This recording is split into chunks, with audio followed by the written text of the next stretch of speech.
আকাবির আমাদের উলামায়ে কেরামের মধ্যে যারা বড় আলেম তাদেরকে আমরা আকাবির বলে সম্বোধন করি। কিন্তু দুর্ভাগ্যজনক হলেও সত্য, কোরআনের মধ্যে আকাবির শব্দটি ভালো অর্থে ব্যবহার হয়নি। সমগ্র কোরআনে আপনি যেখানে দেখবেন আকাবির শব্দটা আল্লাহ রব্বুল আলামিন অপরাধীদের প্রধান হিসেবে উল্লেখ করেছেন। যেমন আল্লাহ পাক বলতেছেন আবা ওয়াস্তাকবারা ওয়া কানা মিনাল কাফিরিন।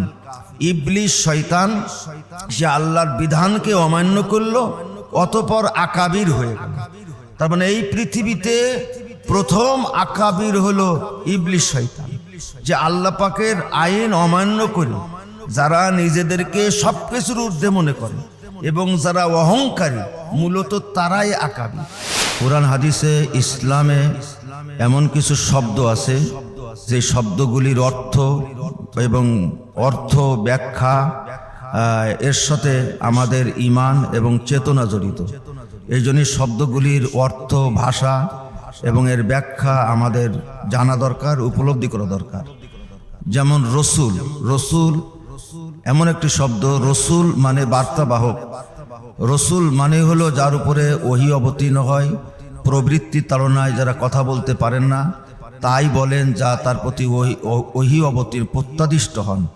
সুতরাং রসুল মানেই ভালো, ভালো রসুল, খারাপ রসুল বলার কোনো সুযোগ নেই। 2 নম্বর নবী, নবী মানে যে সংবাদদাতা।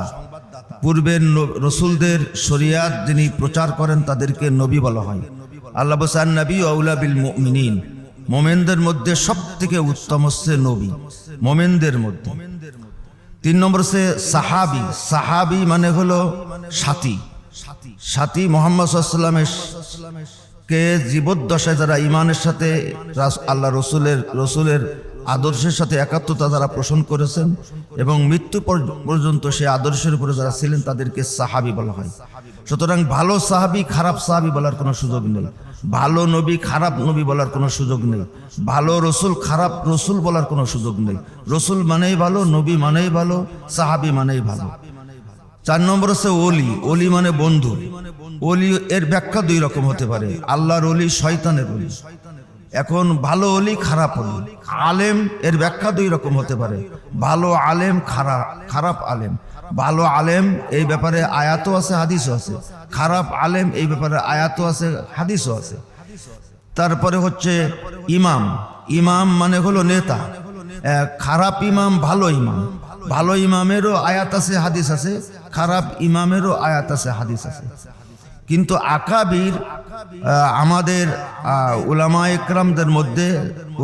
কেরামের মধ্যে যারা বড় আলেম তাদেরকে আমরা আকাবির বলে সম্বোধন করি। কিন্তু দুর্ভাগ্যজনক হলেও সত্য, কোরআনের মধ্যে আকাবির শব্দটি ভালো অর্থে ব্যবহার হয়নি। সমগ্র কোরআনে আপনি যেখানে দেখবেন আকাবির শব্দটা আল্লাহ রব্বুল আলামিন অপরাধীদের প্রধান হিসেবে উল্লেখ করেছেন। যেমন আল্লাহ পাক বলতেছেন আবা ওয়াস্তাকবারা ওয়া কানা মিনাল কাফিরিন। ইবলিস শয়তান সে আল্লাহর বিধানকে অমান্য করলো, অতঃপর আকাবির হয়ে গেল। তার মানে এই পৃথিবীতে প্রথম আকাবির হলো ইবলিস শয়তান, যে আল্লাহ পাকের আইন অমান্য করে যারা নিজেদেরকে সবকিছুর ঊর্ধ্বে মনে করে এবং যারা অহংকারী, মূলত তারাই আকাবির। আল্লাহ রাব্বুল আলামিন সূরা আনআমের 123 নম্বর আয়াতের মধ্যে বলছেন ওয়াকাযালিকা জাআলনা ফী কুল্লি ক্বরিয়াতিন আকাবিরা মুজরিমিহা লিয়ামকুরু ফীহা ওয়া মা ইয়ামকুরুনা ইল্লা বিআনফুসিহিম ওয়া মা ইয়াশউরুন। প্রত্যেক জাতির মধ্যে, কওমের মধ্যে, জনপদের ভিতরে অপরাধীদের আমি প্রধান করেছি। এই আকাবির অপরাধীদের প্রধান, তারা চক্রান্ত করে। তাহলে আকাবিরদের কাজ হলো অপরাধীদের নেতা এবং তাদের কাজ হলো চক্রান্ত করা।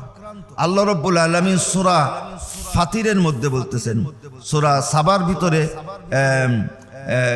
আপনার 31 থেকে 33 নম্বর আয়াতের মধ্যে আল্লাহ বলেন ওয়ালাউ তারা ইয়ায-যালিমুনা মাওকুফুনা ইনদা রাব্বিহিম ইয়ারজিউ বা'দুহুম ইলা বা'দিনিল কওল ইয়াকুলুল লাযীনা ইসতুদঈফু লিল লাযীনা ইসতাকবারু লাউলা আনতুম লাকুন্না মুমিনিন। قال الذين استكبروا للذين استضعفوا أنحن صددناكم عن الهدى بعد إذ جاءكم بل كنتم مجرمين وقال الذين استضعفوا للذين استكبروا بل مكر الليل والنهار إذ تأمروننا أن نكفر بالله ونجعل له أندادا। আল্লাহ বলেন নবী, জালেমদেরকে আপনি দেখবেন যখন তাদের রবের সামনে তাদেরকে দাঁড় করানো হবে, তখন ওই জালেম অপরাধীরা, অনুসারীরা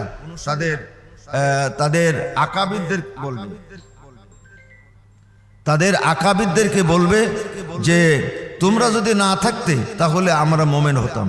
তখন আকাবিররা অনুসারীদেরকে বলবে, আমরা কি হিদায়েত আসার পরে আমরা কি তোমাদেরকে বাধা দিয়েছিলাম তোমাদের হিদায়েত গ্রহণ করার ব্যাপারে? বরং তোমরা নিজেরাই অপরাধী। তখন অনুসারীরা আকাবিরদেরকে বলবে, না, তোমরা দিবা রাত্রে তোমরা আমাদেরকে বাধ্য করেছো, নির্দেশ করেছো যেন আমরা আল্লাহর সাথে নাফরমানি করি, আল্লাহর সাথে শিরক সাব্যস্ত করি। তাহলে এই আয়াতগুলির মধ্যে আমরা বুঝলাম আকাবিরদের কাজ হলো মানুষকে বেঈমান করা, আকাবিরদের কাজ হলো আল্লাহর পথে বাধা দেওয়া, আকাবিরদের কাজ হলো দিবা রাত্রে মানুষকে আল্লাহর সাথে নাফরমানি এবং শিরকে সাব্যস্ত করতে বাধ্য করা।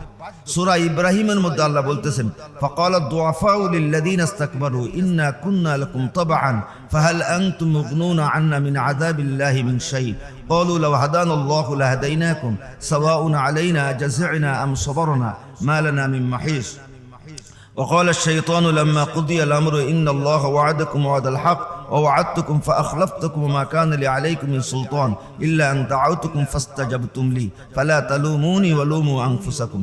হাশরের মাঠে যখন অনুসারী এবং আকাবিরদেরকে আল্লাহ একত্রিত করবেন, তখন এই অনুসারীরা আকাবিরদেরকে বলবে, আমরা তোমাদেরকে মানতাম, অনুসরণ করতাম, আজকে এই বিপদের মধ্যে, আযাবের মধ্যে গ্রেফতার হয়ে গেলাম, তোমরা কি আমাদেরকে রক্ষা করতে পারবে?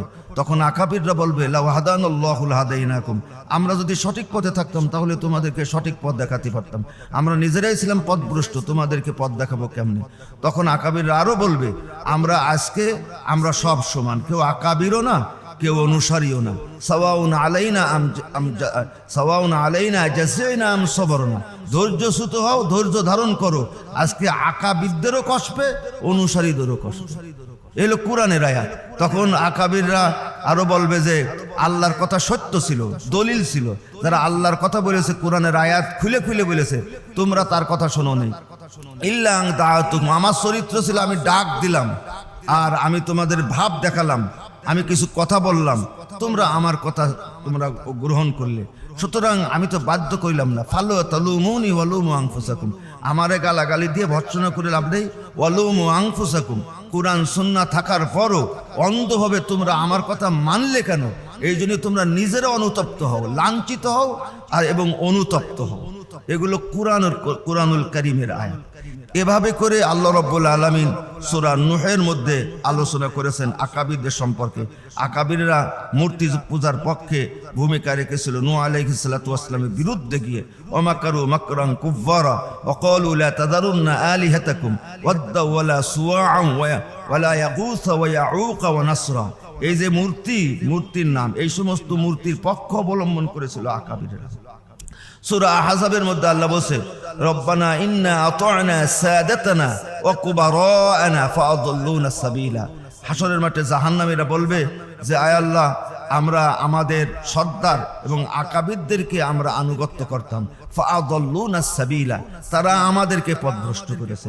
কুরআনুল কারীমের আমি চ্যালেঞ্জ করলাম, সমগ্র কুরআনে আকাবির ভালো অর্থে ব্যবহার হয়েছে, আপনি একটি সিঙ্গেল উদাহরণ দিতে পারবেন না। কেমনে দিবেন? আল্লাহ নিজে বলছে, আবা ওয়াস্তাকবারা ওয়া কানা মিনাল কাফিরিন। ইবলিস শয়তান আল্লাহর আইন অমান্য করলো, অতঃপর সে আকাবির হয়ে গেল। পৃথিবীর প্রথম আকাবিরের নাম হচ্ছে ইবলিস শয়তান। তার অনুসারী যারা কিয়ামত পর্যন্ত তারা হলো আকাবির। এই আকাবির শব্দটা যদি আমাদের উলামায়ে কেরাম নিয়ে যদি গর্ববোধ করেন এবং ভাব দেখান, আকাবির অর্থই হলো যারা নিজেদেরকে বড় মনে করে, আকাবির অর্থই হলো যারা নিজের অহংকারী।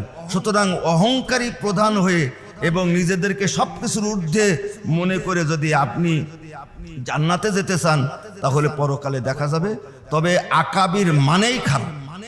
আলেম ভালো খারাপ আছে, ইমাম ভালো খারাপ আছে, তারপরে অলি ভালো খারাপ আছে, নবী মানেই ভালো, রসুল মানেই ভালো, সাহাবী মানেই ভালো, আকাবির মানেই খারাপ।